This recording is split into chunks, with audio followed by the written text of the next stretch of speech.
Welcome to the 401k Resources channel with Matthew.Knight. This series breaks down employer-sponsored retirement plans for both employers and employees. Each episode covers everything from basics to advanced strategies with expert interviews and relatable stories. Join Matthew to learn how to take control of your retirement savings and build your future. Hi, everyone. We're back again with Dror Stanitsky, fractional CFO of MelodiCapital here in Charlotte. Dror, welcome. Perfect. Thank you so much, and thank you for having me. Yeah, I really you bet. appreciate Dror, it it. was a pleasure meeting you at the networking event a while back there in South End. And I thought your story was really intriguing when you said I'm a fractional CFO. You know, I've heard of the title and the role. So tell me about the background. You mentioned you were a W-2 CFO. Correct. Okay, tell me about how you got into that.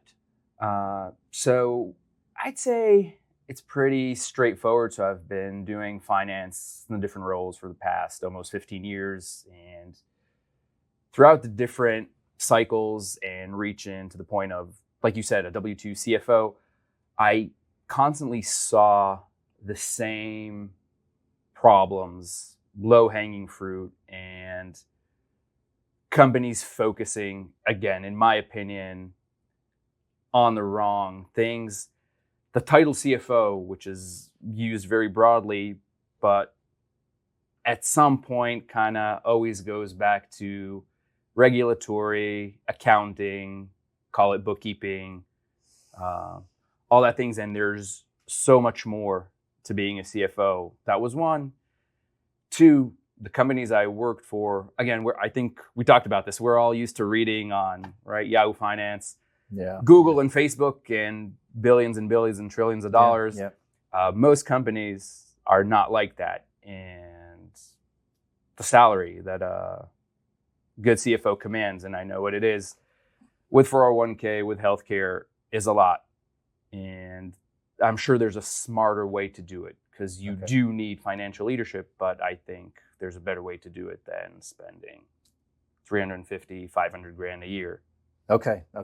So in comes your company, MelodiCapital. Yes. Now, you'd mentioned, I think it's good for people to know you've spent some time around the world. So you've spent some time in Israel, Tel Aviv, Correct. Is that? Correct. Tel Aviv, you've spent time, It is important that MelodiCapital is global, and I do have a partner in Tel Aviv.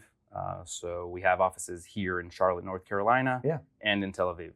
Okay, and you've also spent some time out in St. Louis. Correct. So you've been around the world, been to this city, grew up in New York for a period of time. Correct. In your life. So you've definitely been around finance, I would say, from a global perspective. So when you talk about low-hanging fruit, what let's say I'm a company that is kind of on the fence. Do I hire someone? Do I go look at what you're offering?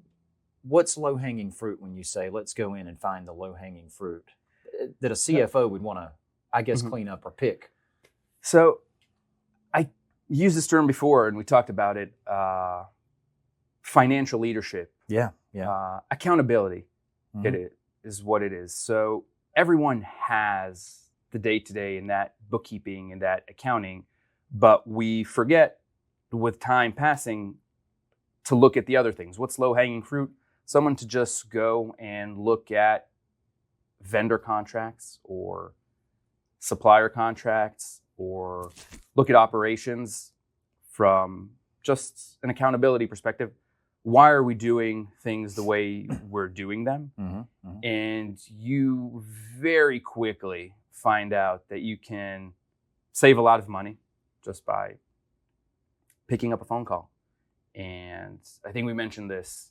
I worked for a manufacturing company. I was a CFO of a manufacturing company for the automotive industry. And waste management was a great example. They charged us a ridiculous amount, and we were fined for having too little trash. Now, no one's been looking at this. Too little trash. Too little trash. Yep. You need to let some trash pile up. You need to we're picking up too little. Exactly. And we've been paying about over $100,000 for years. As a fine? And as a company. And then it's just picking up the phone. What is this? Oh, sorry. They cancel it out, and we saved over $100,000 annually. And this is for a company that's Yeah. low profitability, just by picking up a phone call because no one looked at the contract that was poorly signed by someone 5 years ago. So this particular case, manufacturing, probably could have happened anywhere. How do you think a company gets to that point where they miss a contract? Let's call it the garbage man, the garbage pickup, the trash compactor out back by the shipping dock. How, and I'm just using that as a broad stroke term, but how does a company fall into that hole where they neglect to see something like that? Is it departmental silos? Is it not crosstalk across the company? What gets you there?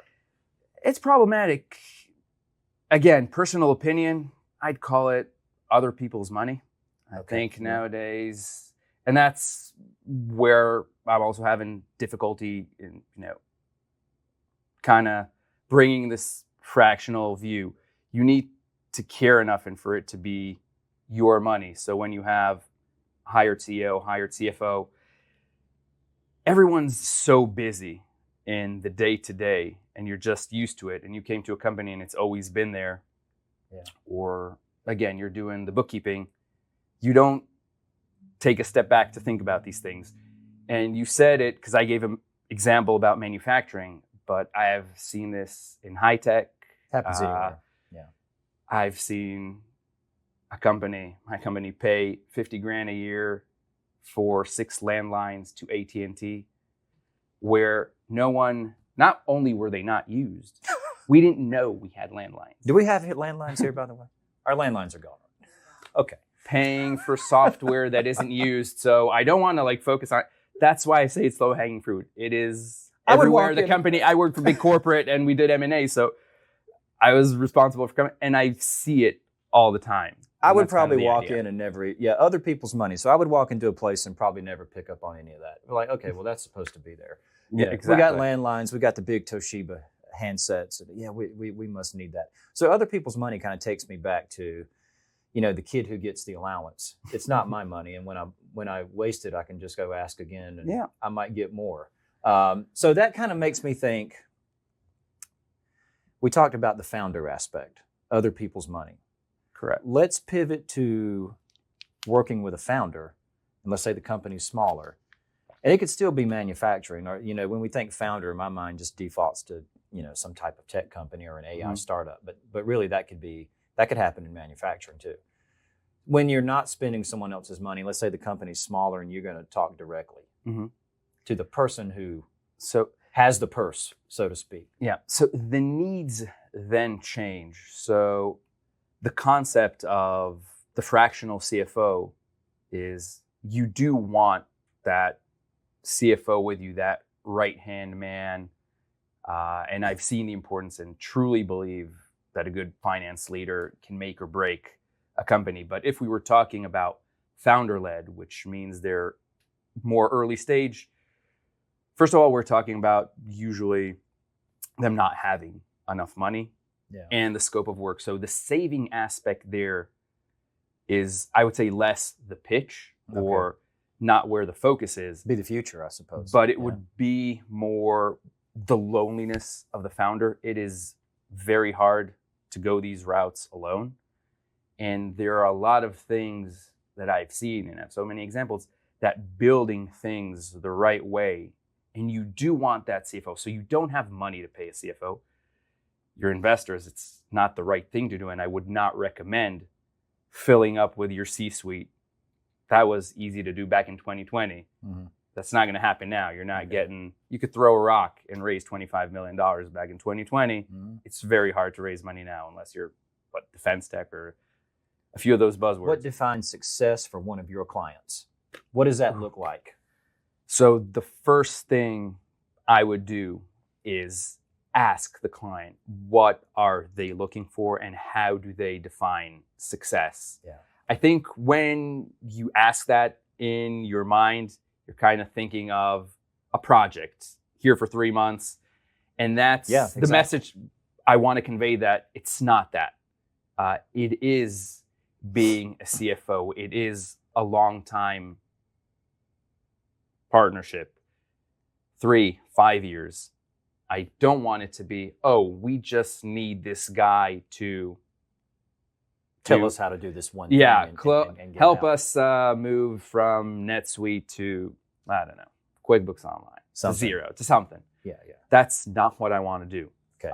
And those are projects that I will not take. I will say, no, I can do it, but that's not what I'm looking for, and that's not what MelodiCapital is about. Sure. We are your partner. We are part of the leadership team. We do go on offsites, on board meetings, on weekly executive meetings, whatever you need. It is a CFO. It's not just this one-time project consultant. Oh, if he was good, we can find something else. Yeah. So, in speaking of problems, it's not one day it's the ERP system, enterprise resource planning for your manufacturer, or it might be NetSuite or what you described there, but tomorrow it's another problem.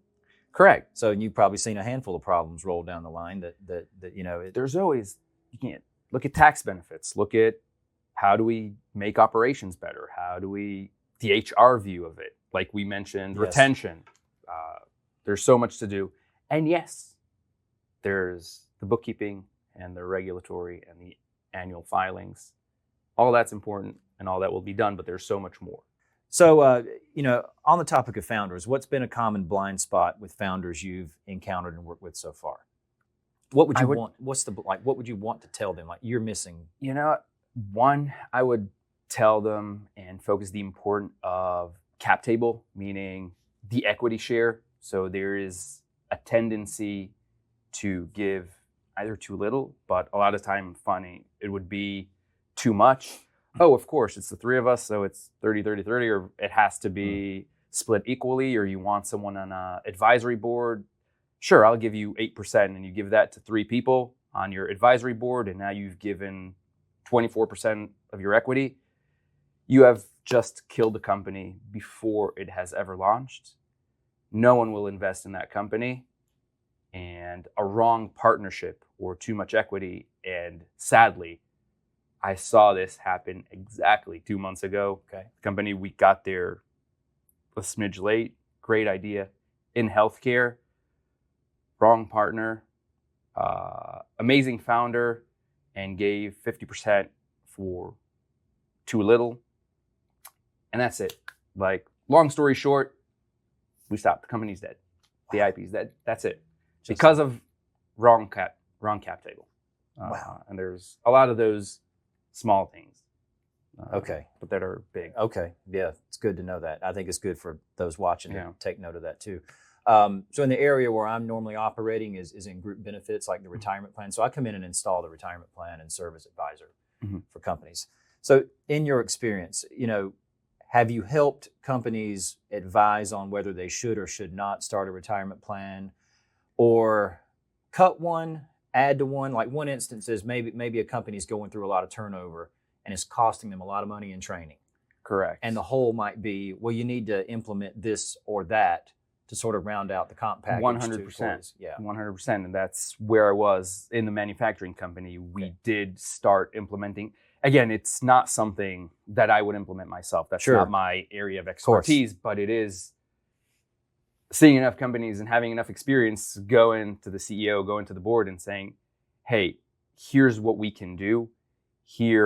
I've talked to, I'll of course go shopping and get, I'm the one counting That's right, you're counting the bean up. counter, You're counting it up. Yep. For better or for worse, that's also part of the job. Sure. But yes, implement it and understanding that retention is a huge long-term goal and will save us money. It doesn't have to be huge. People think 401ks, 10% match. No, but having something.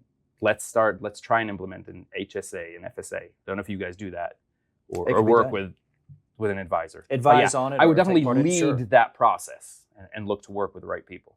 Absolutely.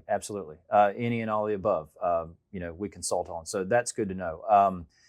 If you had one thing to say, like if you wanted to tell the audience and the viewers watching, this is who I want to work with, my ideal client is, and I think we've kind of rounded that out. It could be manufacturing, it could be healthcare, could be the company with all the departments, and corner offices. It could be the founder who needs someone to ride shotgun with them, so to speak, up in the front seat of the car, helping them make decisions, watch the blind spots.